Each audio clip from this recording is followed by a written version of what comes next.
అంతా అయోమయం, ఎటు చూసినా గందరగోళం. ఇది 6 నెలల రేవంత్ రెడ్డి పాలనా ఫలితం. ప్రజాపాలన పేరుతో అధికారంలోకి వచ్చిన కాంగ్రెస్ సర్కార్ అన్ని రంగాలను భ్రష్టు పట్టిస్తోంది. ఇప్పటికే విద్యుత్, వ్యవసాయం, సాగునీటి రంగాలను చిన్నాభిన్నం చేసిన ప్రభుత్వం తాజాగా విద్యా వ్యవస్థను ఆగం పట్టిస్తోంది. పాఠ్య పుస్తకాల ముద్రణలో జరిగిన తప్పిదం రేవంత్ ప్రభుత్వం పాలనా వైఫల్యానికి అద్దం పడుతోంది.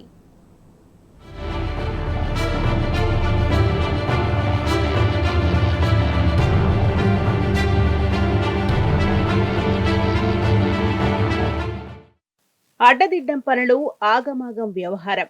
ఇది రేవంత్ రెడ్డి సర్కార్ పాలన తీరు. ఏ అంశంపై అవగాహన లేదు.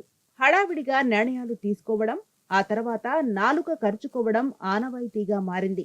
మొన్నటికి మొన్న రాష్ట్ర చిహ్నం వ్యవహారం మర్చిపోకముందే తాజాగా పాఠ్య పుస్తకాల పంపిణీలో గందరగోళం వివాదాస్పదంగా మారింది.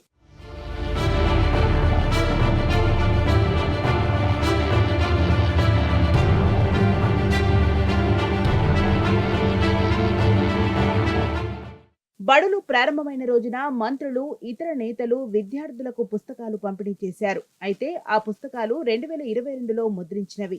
అందులో ముందు మాటలో సీఎం కేసీఆర్, విద్యాశాఖ మంత్రి సబితా ఇంద్రారెడ్డి అని ఉంది. దీన్ని అధికారులు ముందుగా చూసుకోలేదు. ఇది కాస్త వివాదాస్పదం కావడంతో పుస్తకాలన్నింటినీ వెనక్కి తీసుకోవాలని విద్యాశాఖ ఆదేశాలు జారీ చేసింది.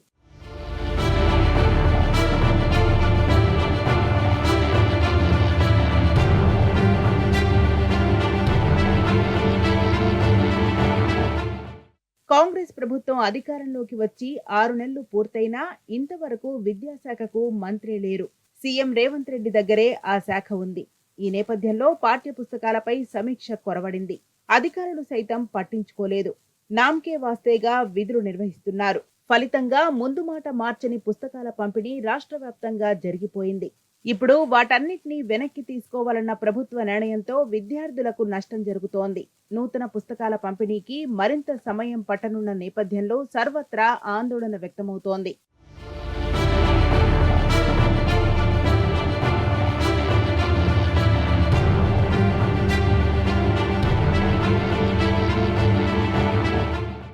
పాఠ్య పుస్తకాల వివాదంపై తెలంగాణ వాదులు, ప్రజలు భగ్గుమంటున్నారు.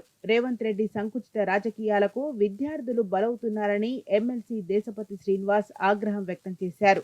పాఠ్య పుస్తకాల ముందు మాటలో కేసీఆర్ పేరుందన్న అక్కస్తో వాటిని వాపస్ తీసుకోవడం రేవంత్ రెడ్డి కురుచబుద్ధికి నిదర్శనమన్నారు. తెలంగాణ ఏర్పడినప్పుడు పాత పుస్తకాలను వెంటనే మార్చలేదు. ఏడాది పాటు పాత పుస్తకాలే పంపిణీ చేశారని దేశపతి శ్రీనివాస్ గుర్తు చేశారు. ఈ మాత్రం విఘ్నత పాటించలేరా అని రేవంత్ రెడ్డిని ప్రశ్నించారు. కాంగ్రెస్ ప్రభుత్వం యొక్క సంకుచిత దృక్పథం వల్ల ప్రజాధనం దుర్వినియోగం అవుతున్నది. ముఖ్యమంత్రి రేవంత్ రెడ్డి గారు ఎప్పుడు మాట్లాడినా మాకు భేషజాలు లేవు, మాకు అహంకారం లేదు, మాది ప్రజాపాలన అని నొక్కి వక్కాణిస్తుంటారు. కానీ ప్రతి చిన్న విషయంలో కూడా ఆయన చాలా కన్జర్వేటివ్గా, చాలా సంకుచితంగా వ్యవహరిస్తుంటారు. ఉదాహరణకి ఇప్పుడు టెక్స్ట్ బుక్స్ విషయంలో జరిగింది. 2014లో తెలంగాణ రాగానే అప్పటికి ఇంకా కొత్త టెక్స్ట్ బుక్స్ రూపొందలేదు. పాత ఉమ్మడి రాష్ట్రంలోని టెక్స్ట్ బుక్సే 1 సంవత్సరం పాటు వినియోగించవలసి వచ్చింది. కొత్తవి ఎప్పుడు రెడీ అయినాయి? మళ్ళీ 2014లో ఒక కమిటీ వేసి ఆ కమిటీ చేసిన సూచనల ప్రకారం కొత్త టెక్స్ట్ బుక్స్ను రూపొందించడం జరిగింది.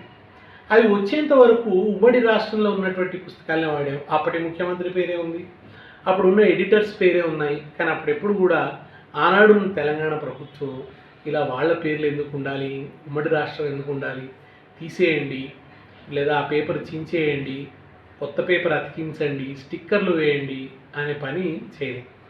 ఇక్కడే కాదు, ఆంధ్రప్రదేశ్లోని చంద్రబాబు నాయుడు ప్రభుత్వం కూడా 1 సంవత్సరం పాటు ఉమ్మడి రాష్ట్ర పుస్తకాలనే కొనసాగించింది తప్ప మార్చలేదు.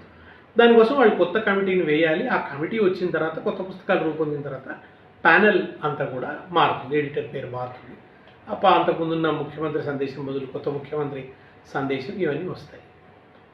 ఇప్పుడు ఈ సంవత్సరానికి గాను అవే పుస్తకాలనే కనుక అదే ప్యానెల్ లిస్ట్ ఉంది, దాంట్లో డిపార్ట్మెంట్ మిస్టేక్ కూడా ఏం లేదు.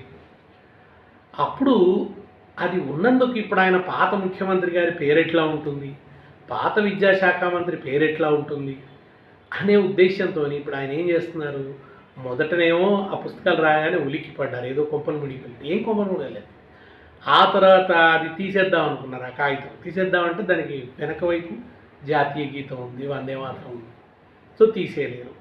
అప్పుడు ఏమిటి, ఇప్పుడు స్టిక్కర్లు వేయమనో లేకుంటే ఆ పేజీని పూర్తిగా తొలగించమనో ఇప్పుడు చెప్పినారు. దీనివల్ల ఏమవుతుంది, ప్రజాధనం దుర్వినియోగం అవుతుంది. అనవసరంగానన్నా ప్రజాధనాన్ని దుర్వినియోగం. ఇప్పుడు ఆ పుస్తకాలు పిల్లల చేతుల్లో ఉన్నంత మాత్రాన మునిగింది.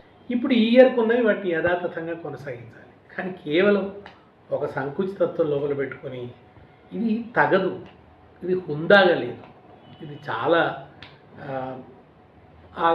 వీళ్ళకు ఉన్నటువంటి ఆ కొంచెపుతనం అంటాం మనం, ఆ కొంచెపుతనం కనబడుతుంది. దాని నుంచి ఈ ప్రభుత్వం బయటపడాలి. ముఖ్యమంత్రి గారికి ఒక కాంప్లెక్స్ పట్టుకుంది. కేసీఆర్ గారి స్ట్రేచర్ ముందు తన స్ట్రేచర్ ఏమిటని ఒక కాంప్లెక్స్ పట్టుకుంది.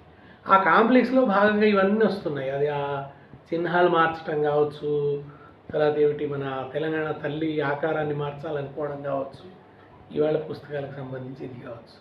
ముఖ్యమంత్రి గారు మీరు భేషజాలకు గురి కాకండి. మీరు పదే పదే చెప్తున్నారు మీకు భేషజాలు లేవని. ఈ చిన్న భేషజం ఎందుకు పెట్టుకుంటున్నారు?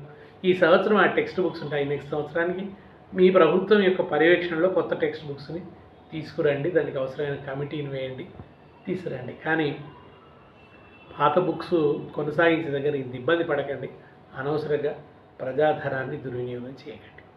ప్రజాపాలన పేరుతో అధికారంలోకి వచ్చిన కాంగ్రెస్ ప్రభుత్వం అన్ని రంగాలను ఆగం చేస్తోందని తెలంగాణ ప్రజలు మండిపడుతున్నారు. ఇప్పటికే వ్యవసాయం, సాగునీరు, కరెంటును సంక్షోభంలోకి నెట్టిన సర్కార్ ఇప్పుడు విద్యా వ్యవస్థను గాడి తప్పిస్తోందని ఫైర్ అవుతున్నారు.